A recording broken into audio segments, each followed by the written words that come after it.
Thank you very much to Tim and to Paula for that introduction, and very much thanks to CEDA for the invitation to be here with you today.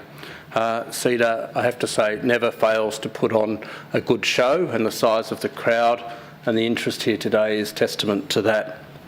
It's a great pleasure to be here today. It comes at a time when our organisation, the Australian Industry Group, is building a direct presence here in the West. It comes after many years of working very closely with CCI and with AMA, the Mines and Metals Association, and our aim is to continue to work very closely with both of these organisations and indeed others as we and other business groups and community groups across Western Australia.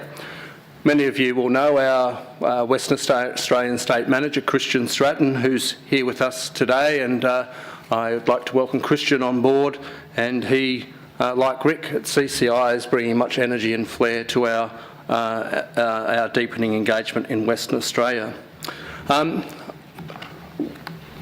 Western Australian economy is one that is operating in a slightly different time and a slightly different track to the rest of the country, and it's with that in mind that it's great to be joined on the platform today by two very fine economists, in Rick and Michael, who are with us here today.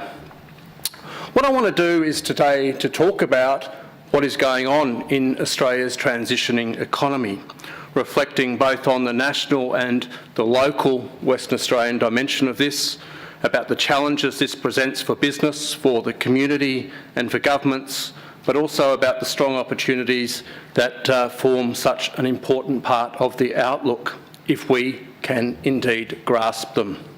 So if I may, there will be a little bit of gloom in what I say today, but hopefully we'll end with rays of light and rays of sunshine to give us reason for optimism as we leave the room. We do hear a lot about transitions that are occurring across the Australian economy, and in fact across the global economy. It's a well-rehearsed theme, and I'd like to look at some of the prime movers that have been at work and continue to be at work as that economic transition continues. By far the most important of these prime movers is the long-awaited but nonetheless very rapid rise of China to the position of being the world's second largest economy. Napoleon Bonaparte is reported to have said way back in 1803 that China is a sleeping giant.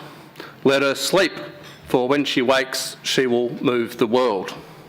Now, whether he said it or not, and that's in dispute, and whether it was in 1803 or not, and that's in dispute too, there's no doubt that the rapid industrialisation of China has moved and indeed continues to move the world. Never before has such a large country grown so rapidly, industrialising and urbanising, and in the process lifting hundreds of millions of people out of poverty to the point where many tens of millions are within sight of income levels that are similar to our own. Just keep that thought in mind. And that number, those tens of millions, is a number that is growing rapidly. This, of course, has been largely brought about by relocating labour from subsistence or near subsistence agriculture to the construction of huge cities and to the production of manufactured goods and increasingly services to the global market.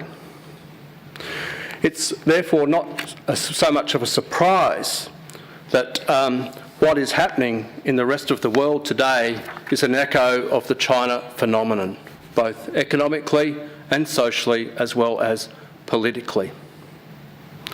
Another prime mover, and one very closely linked to China, was the boom in commodity prices and the associated surge in mining and energy-related projects.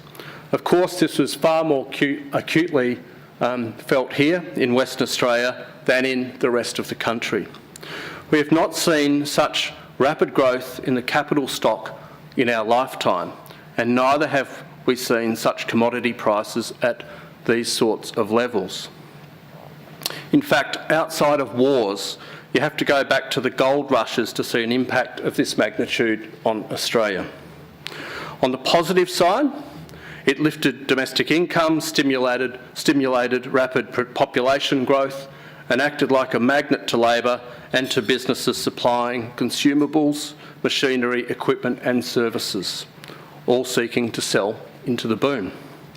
As with all of these things, there was also a negative side that we have to keep into account, and in many cases it also meant them moving away from previous occupations and leaving shortages of skilled and unskilled labour and gaps in supply chains. And with this inbound investment and the commodity price surge came the strength of the domestic currency. While this enabled us to buy imported goods and services more cheaply and made overseas travel very attractive, at one point a quarter of Australians numerically were travelling overseas every year, the very same factors, more competitive imports and less competitive exports, gave Australia a severe bout of what economists call Dutch disease. This had very significant ramifications across a range of our non-mining traded sectors. This hit to competitiveness was doubly hard for Australian manufacturers because they were simultaneously grappling with new sources of competition associated with China's rise to a position of an industrial superpower. Many businesses folded or restructured away from manufacturing, and there was a significant loss of manufacturing jobs. This impact was less pronounced in WA because of its proximity to the opportunities presented in the boom. But that said, skill shortages were felt particularly keenly here. In the middle of all this, of course, came the global financial crisis, a jolt from which the global economy is still recovering. Australia was insulated by a combination of our very solid banking system, the minerals boom, which was given fresh momentum by China's move to invest in construction, and by the actions of our own monetary and fiscal policy makers. Nevertheless, it shook confidence here and slowed down the global economy, both of which have constrained our own opportunity sets. While China continues to grow and grows from a much larger base, there are fundamental shifts occurring in the pattern of growth. It is moving away from the extraordinary emphasis on investment, construction and heavy manufacturing towards a more consumer-oriented economy and a consumption-oriented economy, with strong wages growth and a more balanced economic composition. With less pressure on demand and extra global supply stimulated by the strength of Chinese demand, there was a retreat in commodity prices and an associated fall in incomes. The investment boom that was never going to continue at its breathtaking rate slowed sooner and more markedly than anticipated. Of course, this has had major ramifications at a national level, with the income recession associated with the retreat in commodity prices and pressure on GDP growth as business investment falls. Nationally, the continued fall in business investment was an important factor in the national GDP numbers of the September quarter of last year. Just as the commodity and investment boom brought bigger benefits to WA, their retreat has meant that the downside has been much more distinct here. I know I said I was going to, indicated that I wasn't going to give you any charts, but let me give you some numbers to illustrate these points. Between June 2000 and the middle of last year, Australia's real gross domestic income grew by almost 68% across the country as a whole. In that time, WA's income grew by 148%, easily more than twice as large as the growth in national income. Some of this was driven by population growth, with a rise of over 40% between 2000 and 2016, compared to a national increase of about 26%. Between June 2000 and the middle of last year, real per capita income grew by 32.5% across the country. In WA, per capita income grew by just short of 78% over the same period. That's pretty impressive, but it doesn't occur without considerable disruption. I was speaking with a national member last week who has a big presence here in the West. When I said that I was talking here today, he said, "You know, our problem was that we grew too fast." Of course, one of the problems of growing fast is that you have further to fall, and my next set of numbers reflect exactly that. For the 2015-16 year, national income grew by a mere 0.6%. In the same year, WA's real gross state income fell by 5.3%. That's more than 10 percentage points below the average rate of income growth between 2000 and 2016. So when we speak of a national economy adjusting, it is clear that Western Australia is bearing a disproportionate share of these adjustments, just as it rode it higher on the way up. And bear with me while I rattle off another couple of numbers. In 2015-16, national per capita income fell by 0.7% due to the combination of lower terms of trade, slightly lower GDP growth and continued population growth. Again, in 2015-16, WA's real per capita income fell by a whopping 6.4%, and this came on top of a fall in the previous year as well. The whole country is undergoing these adjustments, and the experience in WA is a magnification of the national experience.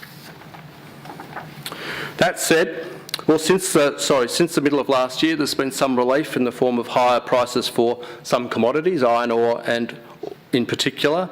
But that said, the oil price is still well short of where it was anticipated, and this is affecting the energy export outlook. There's been some pickup in maintenance and capex among the miners after an earlier overcorrection as their focus switched to cost cutting. And as I understand it, work in the natural gas industry is not really picking up. Moreover, margins are tight even in the renewed work for the miners.